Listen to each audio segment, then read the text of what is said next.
У мужика бывает два состояния: либо жив он, либо он уже помер. Единственное, зачем приходят мужчины на тренинги, это история скорее про бизнес, чем про себя. Мгм. А мужчина скорее вовне, чем внутри. В себе держит.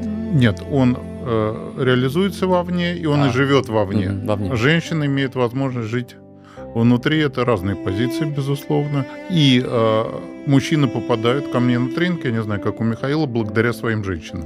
То есть чаще всего женщины им говорят: слушай, пойдем. Пошли. Женщинам социально разрешено себя искать.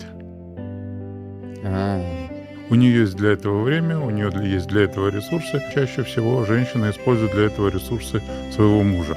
Ну, то, чтобы оплатил Да. обучение и так далее. Да, чисто статистически. Социум разрешает такое. Для мужчины искать себя, тем более в зрелом периоде, когда надо кормить семью и зарабатывать деньги, это не камильфо.